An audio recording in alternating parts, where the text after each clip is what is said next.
नमस्कार दोस्तों, मैं हूं नीरज यादव और आप देख रहे हैं टारगेट 99 चैनल। दोस्तों, आज की इस वीडियो में लुसेंट वस्तुनि समान ज्ञान से संबंधित भारतीय राज्य व्यवस्था का यह 33वां वीडियो लेकर के प्रेजेंट हुए हैं, जिसमें आपातकाल उपबंध के बारे में चर्चा करेंगे। दोस्तों, अगर अभी तक आपने चैनल को सब्सक्राइब नहीं किया है तो प्लीज़ चैनल को सब्सक्राइब कर लें, साथ ही साथ बेल आइकन को दबा लें ताकि मेरे द्वारा डाला गया हर वीडियो का नोटिफिकेशन सबसे पहले आप तक पहुँचे। तो आइए वीडियो शुरू करते हैं। भाग 33 आपात उपबंध। फर्स्ट प्रश्न है, भारत के संविधान के अंतर्गत कितने प्रकार के आपातकालीन व्यवस्थाओं का विचार किया जा सकता है? 3 प्रकार के। भारत का राष्ट्रपति किस प्रकार के आपातकाल की उद्घोषणा कर सकता है? इनमें सभी राष्ट्रीय आपात, राज्य संवैधानिक आपातकाल एवं वित्तीय आपातकाल। संविधान के किस अनुच्छेद के तहत राष्ट्रीय आपात की उद्घोषणा राष्ट्रपति करता है? अनुच्छेद 352 के तहत राष्ट्रीय आपात की घोषणा की जाती है। राष्ट्रीय एवं अनुच्छेद 356 के तहत राष्ट्रपति शासन की घोषणा की जाती है एवं अनुच्छेद 360 के तहत वित्तीय आपात का प्रावधान है। नेक्स्ट प्रश्न है, अब तक कितनी बार राष्ट्रीय आपातकाल का उद्घोषणा राष्ट्रपति द्वारा की जा चुकी है? अब तक 3 बार की जा चुकी है। राष्ट्रपति राष्ट्रीय आपातकाल की उद्घोषणा किन परिस्थिति में कर सकता है? इनमें सभी युद्ध की स्थिति में, बाह्य आक्रमण की स्थिति में एवं सशस्त्र विद्रोह की स्थिति में। बाह्य आक्रमण के आधार पर अब तक राष्ट्रपति ने कितनी बार राष्ट्रीय आपातकाल का उद्घोषणा की है? बाह्य आक्रमण के आधार पर 2 बार। नेक्स्ट है, आंतरिक अशांति के आधार पर अब तक कितनी बार राष्ट्रीय आपातकाल की उद्घोषणा राष्ट्रपति के द्वारा की गई है? 1 बार। आंतरिक अशांति के आधार पर 1 बार की गई है। देश में पहली बार राष्ट्रीय आपातकाल की उद्घोषणा कब की गई? 26 अक्टूबर 1962 में। देश में दूसरी बार राष्ट्रीय आपातकाल की उद्घोषणा कब की गई? 3 दिसंबर 1971 में। नेक्स्ट है, राष्ट्रपति ने तीसरी बार राष्ट्रीय आपातकाल की उद्घोषणा कब की? 25 जून 1975 ईस्वी में। तीसरी बार राष्ट्रीय आपातकाल की उद्घोषणा राष्ट्रपति ने किस आधार पर की? आंतरिक अशांति के आधार पर। प्रथम राष्ट्रीय आपातकाल की उद्घोषणा के समय देश के राष्ट्रपति कौन थे? Doctor S Radhakrishnan. नेक्स्ट है, द्वितीय राष्ट्रीय आपातकाल की उद्घोषणा के समय देश के राष्ट्रपति थे? बीवी गिरी थे। द्वितीय राष्ट्रीय आपातकाल की उद्घोषणा के समय भारत के राष्ट्रपति के रूप में बीवी गिरी आसीन थे। 1975 में तीसरे राष्ट्रीय आपातकाल की उद्घोषणा किसके द्वारा किया गया? तो यह फखरुद्दीन अली अहमद के द्वारा किया गया। नेक्स्ट प्रश्न है, 1975 के राष्ट्रीय आपातकाल की उद्घोषणा के संबंध में कौन सा कथन सही है? मंत्रिमंडल के अनुमोदन के पूर्व ही प्रधानमंत्री की सिफारिश पर राष्ट्रपति ने घोषणा की थी। नेक्स्ट प्रश्न है, 44वें संविधान संशोधन अधिनियम 1978 ने अनुच्छेद 352 में किस शब्द के स्थान पर सशस्त्र विद्रोह शब्द रखे गए?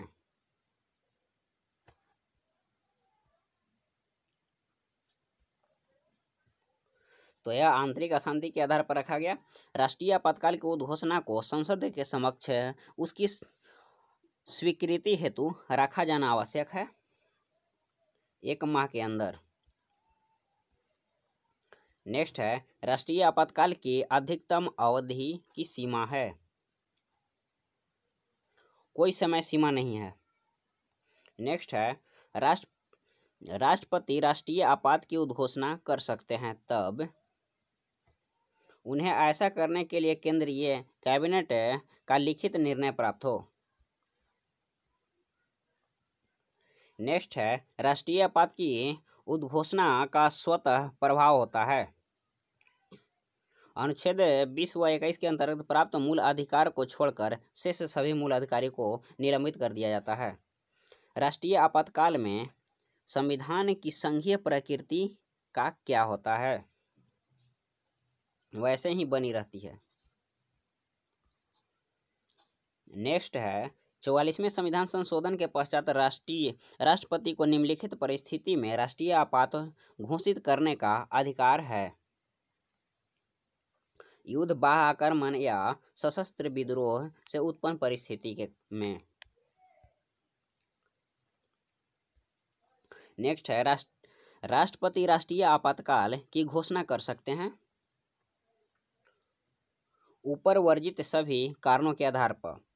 पहला कारण है हथियार बंद विद्रोह के आधार पर, बाहरी आक्रमण के आधार पर एवं युद्ध के आधार पर। नेक्स्ट प्रश्न है भारतीय संविधान के अनुच्छेद 352 के अनुसार राष्ट्रीय आपातकाल की घोषणा निम्नलिखित में से किन परिस्थिति में की जा सकती है? युद्ध, बाह्य आक्रमण एवं सशस्त्र विद्रोह के आधार पर। नेक्स्ट है संसद के दोनों सदनों को कितने दिनों के अंदर युद्ध अथवा बाहरी आक्रमण के कारण उत्पन्न आपातकालीन स्थिति की घोषणा करने की मंजूरी देनी चाहिए? 1 महीने। युद्ध या बाह्य आक्रमण के कारण की गई आपातकाल की घोषणा का संसद द्वारा अनुमोदन होना चाहिए 1 महीने में। नेक्स्ट प्रश्न है संविधान के किस अनुच्छेद के तहत राज्यों में संवैधानिक तंत्र के विफल होने पर राष्ट्रपति शासन लागू किया जाता है? अनुच्छेद 360 के तहत राष्ट्रपति का शासन लगने के प्रावधान है। किसी राज्य में राष्ट्रपति शासन की उद्घोषणा किस व्यक्ति के प्रतिवेदन मिलने पर राष्ट्रपति करता है? राज्य के राज्यपाल के प्रतिवेदन मिलने पर राष्ट्रपति शासन लागू होता है। राज्य में राष्ट्रपति शासन से तात्पर्य राज्य में किसके शासन से है? राज्य के राज्यपाल के शासन से है। राष्ट्रपति द्वारा राज्यों में राष्ट्रपति शासन का उद्घोषणा के कितने दिनों के भीतर संसद की स्वीकृति आवश्यक है? तो यह 2 माह के अंदर। नेक्स्ट है किसी राज्य में सामान्यतः किसके परामर्श से राष्ट्रपति शासन लागू किया जाता है? राज्यपाल से। किसी राज्य में राष्ट्रपति शासन की प्रारंभिक अवधि कितनी होती है? 6 माह। नेक्स्ट है राष्ट्रपति शासन किसी भी परिस्थिति में 1 वर्ष से अधिक समय तक लागू नहीं हो सकता है, परंतु यह अवधि 3 वर्ष तक बढ़ाई जा सकती है यदि चुनाव आयोग घोषणा करे कि परिस्थिति चुनाव योग्य नहीं है। नेक्स्ट है किस राज्य में राष्ट्रपति शासन को लागू हो जाने पर निम्न में से किस कृत्यों के अलावा राज्य प्रशासन के सभी कृत्य संघीय नियंत्रण में आ जाते हैं? न्यायिक कृत्य के कारण। संसद द्वारा प्रस्ताव पारित होने पर किसी राज्य में राष्ट्रपति शासन एक बार में कितने समय के लिए लागू होता है? 6 माह के लिए। नेक्स्ट है किसी राज्य में राष्ट्रपति शासन किसी परिस्थिति में अधिकतम कितनी अवधि तक लागू की जा सकती है? अधिकतम 3 वर्ष तक की जा सकती है। नेक्स्ट है 42वें संविधान संशोधन अधिनियम 1976 द्वारा राष्ट्रपति शासन की 6 माह की अवधि को बढ़ाकर कितना कर दिया गया था? 12 माह। एक बार राष्ट्रपति शासन कब लागू किया गया? यानी एक बार जो प्रथम बार लागू हुआ था, कब लागू हुआ था राष्ट्रपति शासन? तो 20 जून 1951 में। प्रथम बार राष्ट्रपति शासन किस राज्य में लागू किया गया था? पंजाब में किया गया था प्रथम बार राष्ट्रपति शासन लागू। नेक्स्ट है अब तक किस राज्य में सर्वाधिक लंबी अवधि तक राष्ट्रपति शासन लागू रहा? जम्मू कश्मीर। राष्ट्रपति शासन की सर्वाधिक बार घोषणा की गई? इंदिरा गांधी के प्रथम शासनकाल में। इंदिरा गांधी के प्रथम शासनकाल में राष्ट्रपति शासन की सर्वाधिक बार घोषणा की गई थी। नेक्स्ट प्रश्न है अनुच्छेद 356 कि व्यवस्थाओं का प्रयोग करते समय राष्ट्रपति किन शक्तियों को अपने हाथ में ले सकता है? फर्स्ट एवं सेकंड, कार्यपालिका शक्ति एवं विधायिका शक्ति को राष्ट्रपति अपने हाथ में ले सकता है अनुच्छेद 356 के तहत। संविधान के किस अनुच्छेद के आधार पर राष्ट्रपति देश में वित्तीय आपात की घोषणा करता है? वित्तीय आपात की घोषणा अनुच्छेद 360 के तहत की जाती है। नेक्स्ट है, अब तक भारत में कितनी बार वित्तीय आपात की उद्घोषणा राष्ट्रपति के द्वारा की गई है? अभी तक नहीं किया गया है। निम्नलिखित में से कौन सी ऐसी आपात स्थिति है जिसकी घोषणा अभी तक भारत में नहीं की गई है? तो वित्तीय आपात की घोषणा अभी तक भारत में एक बार भी नहीं किया गया है। नेक्स्ट है, वित्तीय आपात स्थिति के दौरान राज्य विधानमंडलों द्वारा पारित सभी वित्त विधेयक को निम्नलिखित में से किसके विचारार्थ आरक्षित रखा जाता है? राष्ट्रपति के।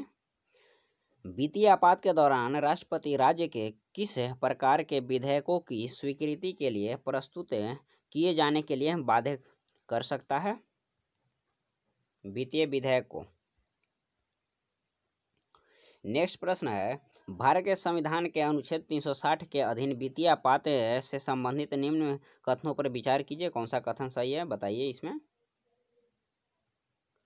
तो इसमें कथन फर्स्ट जो कि सही है, वित्तीय आपात की उद्घोषणा 2 मास की समाप्ति पर प्रवर्तन में नहीं रहेगी यदि उस अवधि में समाप्ति से पहले संसद के दोनों सदनों के संकल्प द्वारा उसका अनुमोदन नहीं किया जाता है। तो नेक्स्ट है, भारत में वित्तीय आपातकाल की घोषणा आज तक कितनी बार की गई?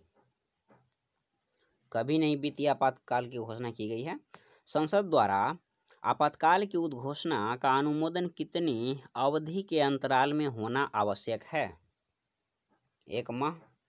राज्य में आपातकाल के समय राज्य का शासन किसके हाथ में होता है? तो यह राष्ट्रपति के हाथ में होता है। राज्य में आपातकाल के समय राज्य का शासन किसके हाथ में होता है? तो राष्ट्रपति के हाथ में होता है। दोस्तों आज की वीडियो में बस इतना ही। दोस्तों अगर वीडियो पसंद आए तो वीडियो को लाइक करें, चैनल को सब्सक्राइब नहीं किया तो पहले चैनल को सब्सक्राइब कर ले, साथ ही साथ बेल आइकन को दबा लें ताकि मेरे द्वारा डाला गया हर वीडियो का नोटिफिकेशन सबसे पहले आप तक पहुंचे। तो फिर इसी नए उत्साह के साथ नेक्स्ट वीडियो में मिलते हैं। थैंक यू, धन्यवाद।